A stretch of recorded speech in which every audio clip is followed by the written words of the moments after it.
Hello guys, welcome to IS point. This is Aditi Pandey. So आज हम start करने वाले हैं हमारा new chapter. It was chapter 7। इसमें हम पढ़ेंगे तृतीयक एवं चतुर्थ क्रियाकलाप। इससे पहले कुछ इन्फॉर्मेशन देनी है आपको, सो प्लीज़ आप अपना 20 सेकेंड्स मुझे दीजिए। Thank you.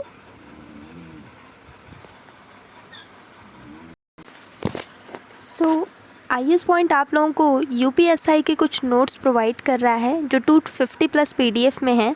अगर आपको नोट्स चाहिए हो तो आप कमेंट सेक्शन में बोल सकते हैं, तो आपको व्हाट्सएप नंबर भेज दिया जाएगा। आप उस पर पेमेंट कर सकते हैं। 149 रुपीज़ की आपको सारे पीडीएफ्स मिल जाएंगे। Thank you so much. चलिए आगे चलते हैं। तो आज हम पढ़ने वाले हैं तृतीयक एवं चतुर्थ क्रियाकलाप। इससे पहले हमने प्राथमिक एवं द्वितीयक अच्छे से पढ़ चुके हैं। तो इसमें हम जानेंगे कि इसके आखिर प्रकार कितने होते हैं। जैसे कि अगर व्यापारी की दुकान से पुस्तकें और स्टेशनरी खरीदी जाएं तथा मतलब एक पर्टिकुलर चीज़ के लिए पर्टिकुलर स्थान पे हमें जाना होता है। ये तो आपको पता ही है कि अगर आपको सब्ज़ी लेने जाना है तो अपने एरिया में जहाँ भी सब्ज़ी मिलती है आप वहीं जाएंगे। आप किसी मोबाइल की दुकान पे जाके सब्ज़ी तो लेंगे नहीं। तो इसीलिए अगर आपको पत्र भेजना हो, दूरभाष पे बातें करनी हो तथा अध्ययन करनी हो तो उनसे जुड़े हुए लोगों के पास ही जाना होगा। जैसे अगर पढ़ाई करनी हो तो कॉलेज, स्कूल, टीचर्स के पास ही आपको जाना होगा। इस व्यापार, परिवहन, संचार और सेवाएं कुछ तृतीयक क्रियाकलाप होते हैं जो इस सेक्टर में आते हैं।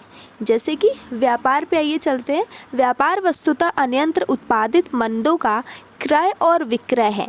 किसी भी चीज़, किसी भी वस्तु का क्रय एवं विक्रय यानी लेने एवं देने की जो प्रक्रिया है उसे हम व्यापार कहते हैं। वो मुद्राओं पे भी आधारित हो सकता है या फिर केवल लेन देन ही हो सकता है। जैसे कुछ व्यापार जो कि पहले होते थे वस्तुओं का ही लेन देन होता था, उसमें पैसे नहीं दिए लिए जाते थे, लेकिन अब उनमें मुद्राओं का भी उपयोग होता है। ग्रामीण विपणन केंद्र क्या होता है? निकटवर्ती जो बस्तियां हैं उनका पोषण करते हैं। ये अर्ध नगरीय केंद्र होते हैं। ये अत्यंत अल्पवर्धित करते हैं। तो ग्रामीण विपणन केंद्र क्या होता है कि इसमें निकटवर्ती जो बस्तियां होती हैं उनका पोषण करते हैं। ये एक अर्ध नगरीय केंद्र होते हैं। ये अत्यंत अल्पवर्धित होते हैं। व्यक्तिगत एवं व्यावसायिक जो सेवाएं हैं ये इसमें काफ़ी ज़्यादा विकसित रूप में नहीं होती हैं, यानी थोड़ी अल्प विकसित, अर्ध विकसित होती हैं। इनमें से अधिकांश जो हैं जैसे थोक बाज़ार, मंडियाँ इत्यादि इनके अंतर्गत आते हैं और वितरण। आगे चलते हैं। ग्रामीण क्षेत्रों में आवधिक बाजार। तो ग्रामीण क्षेत्रों में जहां नियमित बाजार नहीं होते हैं विभिन्न कालिक अंतरालों पर स्थानीय आवधिक बाजार लगाए जाते हैं। जैसे कुछ स्थान आपने देखे होंगे, दिल्ली में मोस्टली सुना होगा कि यहाँ ट्यूसडे मार्केट लगता है, वेडनेसडे मार्केट लगता है।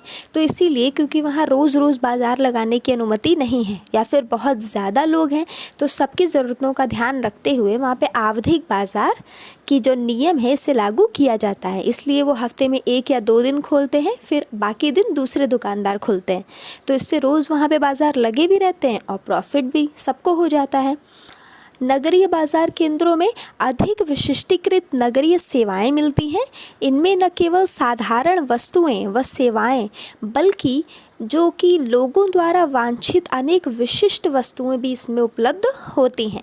नगरीय केंद्र इसलिए विनिर्मित पदार्थों के साथ साथ विशिष्टीकरण बाजार को भी प्रस्तुत करते हैं, जैसे कि श्रम बाजार, आवासन, अर्धनिर्मित एवं निर्मित उत्पादों का बाजार इत्यादि। फुटकर व्यापार क्या होता है?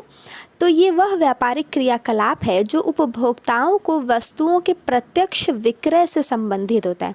लोग कहते हैं ना, थोक में कोई सामान लेना हो यानी उसकी क्वांटिटी काफ़ी ज़्यादा होती है और इसलिए क्योंकि क्वांटिटी काफ़ी ज़्यादा है आप सीधे फैक्ट्री से जाके ले रहे हैं, तो जो मिडिल पर्सन्स आते हैं वो नहीं आते हैं, जिसके कारण जो कि पैसा है मतलब आपको प्रॉफिट थोड़ा सा ज़्यादा होगा क्योंकि वो आपसे कम पैसे लेंगे, क्योंकि जो भी मिडिल पर्सन्स आते थे उन सब ही नहीं है। इसलिए आगे चलते हैं। भंडार और सामग्री। तो फुटकर व्यापार में वृहद स्तर पर सबसे पहले नवाचार लाने वाले उपभोक्ता सहकारी समुदाय के थे। विभागीय भंडार वस्तुओं की खरीद और भंडारों के विभिन्न अनुभागों में बिक्री के सर्वेक्षण के लिए विभागीय प्रमुखों को उत्तरदायित्व और प्राधिकार सौंप देते हैं। मतलब इसमें वस्तुओं के खरीद और उनके भंडारण इत्यादि कार्यों के लिए तथा उनके सर्वेक्षण के लिए कई सारे विभागों को उत्तरदायित्व सौंपा जाता है। यानी इसमें ग्रुपिंग होती है कि हमने ग्रुप बना लिया, ये कार्य आप संभाल लेंगे, ये कार्य आप संभाल लेंगे और ये कार्य हम देख लेंगे। श्रृंखला भंडार क्या होता है? अत्यधिक मितव्यता से व्यापारिक माल खरीद पाते हैं, यहाँ तक कि अपने विनिर्देश सीधे वस्तुओं का विनिर्माण करा लेते हैं। वे अनेक कार्यकारी कार्यों से अत्यधिक कुशल विशेषज्ञ नियुक्त कर लेते हैं। उनके पास एक भंडार के अनुभव के परिश्रमों के अनेक भंडारों में लागू करने की योग्यता होती है। इसमें कई सारे लोग होते हैं जो मित्र हैं, आपस में बिजनेस करना चाहते हैं, तो वो सभी कहते हैं कि ठीक है, हम कुछ परसेंट शेयर्स दे देंगे, आप कुछ परसेंट दे दीजिए और फिर हम अपने बिजनेस को इस तरीके से रन करेंगे। थोक व्यापार जो हमने ऊपर पढ़ा उसके बारे में हमने थोड़ा जाना भी। इसका गठन अनेक बिचौलिए, सौदागरों व पूर्ति घरों के द्वारा होता है, न कि फुटकर भंडारों द्वारा। फुटकर भंडार में क्या होता है कि बहुत ज़्यादा मिडिल पर्सन्स नहीं आते हैं। इसमें क्या होता है ये जानते हैं। इसमें ना बहुसंख्यक फुटकर भंडार बिचौलिए स्रोत से पूर्ति लेते हैं। थोक विक्रेता प्रायः फुटकर भंडारों को उधार देते हैं, यहाँ तक कि फुटकर विक्रेता अधिकांश थोक विक्रेता की पूंजी पर ही अपने कार्य का संचालन करते हैं। ये क्या होता है, ये ऐसे प्रोडक्ट्स को मार्केट से उठा लेते हैं जिनकी मांग बहुत ज़्यादा होती है। ठीक है, ऐसे प्रोडक्ट अगर आप मार्केट से उठा लेंगे जिनकी मांग बहुत ज़्यादा है तो आपके पास बहुत सारे व्यापारी आएंगे।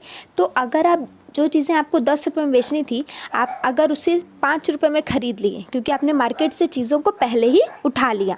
ठीक है, और अगर आपसे जो व्यापारी ख़रीदने आए हैं आप उसे 8 रुपये में देते हैं तो उससे भी प्रॉफिट होगा, क्योंकि उससे लगेगा कि 2 रुपये मेरा प्रॉफिट है और आपको 3 रुपये का प्रॉफिट हो रहा है। तो ये बिल्कुल थोक जो विक्रेता हैं ये बिल्कुल यही होते हैं कि ये किसी भी चीज़ जिसकी मांग सबसे ज़्यादा है उससे जाके मार्केट में सबसे पहले उठा लेते हैं और फिर ये उसे बेचते हैं। कम दामों में ही बेचते हैं लेकिन सबसे पहले उठाते हैं, इसलिए एक भी मिडिल पर्सन नहीं आता है, सीधे जाके फैक्ट्री से उठाते हैं। ठीक है, परिवहन एक ऐसी सेवा तथा सुविधा है जिसमें व्यक्तियों, विनिर्मित माल तथा संपत्ति को भौतिक रूप से एक स्थान से दूसरे स्थान पे ले जाया जाता है।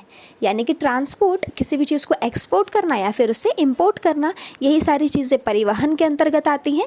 अगर दूरी जितनी ज़्यादा होती है, जो व्यवस्था है, जो प्रक्रिया है, उतनी ही जटिल होती जाती है। जैसे अगर 1 किलोमीटर के अंतराल में आपको जाना है तो आप छोटी सी गाड़ी करके, अगर कम सामान है तो साइकिल, बाइक, कार, इन सब चीज़ों पे भी लेके जा सकते हैं। लेकिन अगर चीज़ों की क्वांटिटी बहुत ज़्यादा है और दूरी भी ज़्यादा है तो ये जो पूरी प्रक्रिया है काफ़ी ज़्यादा जटिल होगी। आपको उसके बारे में डॉक्यूमेंट सारे रखने होंगे, सब कुछ देख रेख अच्छे से करनी होगी ताकि कोई नुकसान ना हो जाए। तो ठीक है, आपका टॉपिक यहीं पे स्टॉप करते हैं। कल हम इसके आगे से पढ़ेंगे। अगर आपको कोई डाउट हो तो आप कमेंट सेक्शन में लिखिएगा। Thank you so much.